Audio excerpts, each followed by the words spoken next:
We're nearing the end of our panel, so we're going to do like a popcorn. So basically, I'm going to ask questions. Please kind of limit your responses to like 30 seconds. I know that like it's hard, but you know. The first question that has the most votes on the app: what are your plans to decrease racial inequalities in our schools? I know it's not 30 seconds, but How do you do that in 30 seconds? just your goals. One of the things that we found out recently is, like for instance, with our black students, and where it's not really a racial gap, it's more of an opportunity gap. I actually asked, where is that along the lines of their economics? You know, is it the children that are more low income? Turns out that no matter where they are, where that family is in economics, they're all underperforming. And so one of the things that we have to do is try to find out why is that.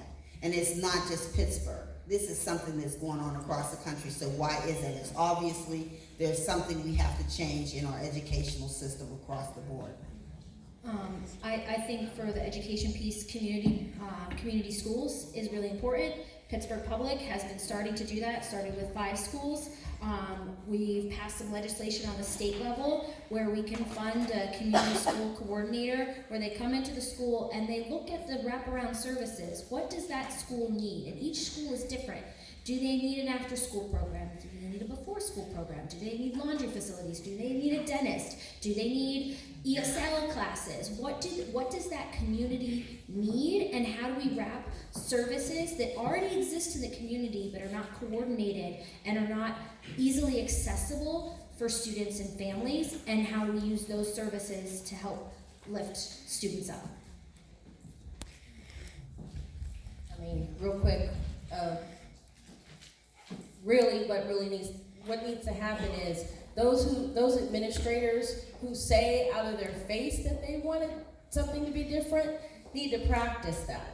In a lot of these schools, they're coming up. My daughter is a teacher at environmental charter school, and we hear a lot of things about racial diversity and equity, and these are buzzwords that are given, and they're saying, we need you to do this to make your school look a little better so then we can give you funding or we can keep you going. But it's not in the heart of those teachers to even tackle that at the level it needs to be tackled to change the thing. And so here you have it where you're saying, okay, we want you to change this, and yet majority of your students in the school who are being suspended, who are being called out for being tardy, are black and brown. It's because of the way you look at them. And until you're ready to look at yourself and say, you know what, I really have a problem personally in those schools. All of the things that we try and all of the things that there will be mandated to do will not happen, because this is really hard work, and it takes looking at yourself and saying, you know what, I really think really crazy about little black kids. I don't feel comfortable around these black kids who get up in my face, or maybe I don't understand their lifestyle, and really challenge yourself to go and be retrained. But until that's bought as a way of life, and for these teachers to actually own that in their heart, none of this that you try to do in these schools is going to change a thing. So next question. There are reports of ongoing incidents of violence and discrimination that's going on at that ACJ, which is the Allegheny County Jail. What oversights and interventions are being implemented to end the violence and discrimination that's going on at the jail?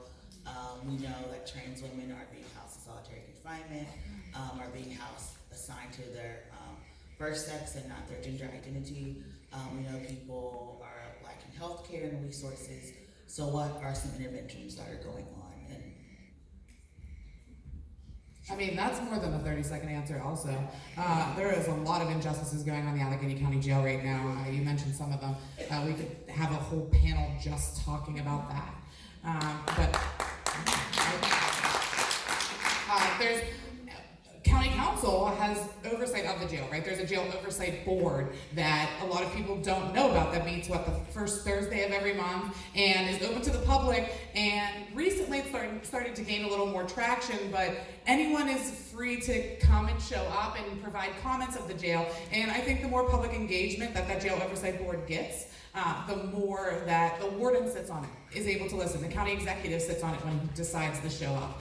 The county controller is on it. You know, there's a lot of high-ranking elected officials in Allegheny County who you have their ear if you just show up and talk about your experiences. I know 30 seconds, but real quick, unfortunately, Allegheny County Jail is more about making a profit than it is about rehabilitating the people who are in there. When you think about that we're spending $100 million a year on our jail. It is our single highest expenditure in the entire county. The county's making a 70% commission on phone calls. $5 for every 15-minute phone call. That adds up.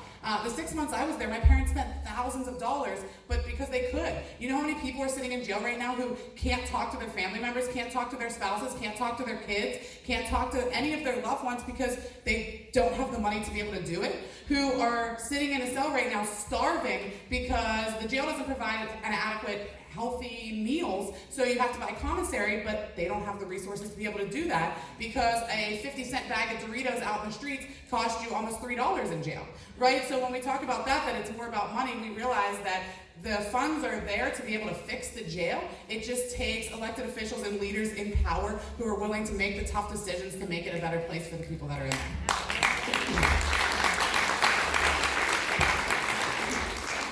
I would say the best way to end the disorder in the Allegheny County Jail and everything that results from it is to reduce significantly the population of the county jail. Because there would be space for safer space, opportunity to make safe space for vulnerable communities, trans women, so on and so forth.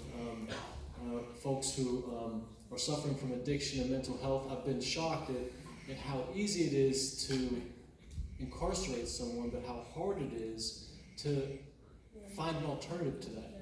It's what we defer to as a society because we rely on policing and incarceration to solve social problems. That's what we do.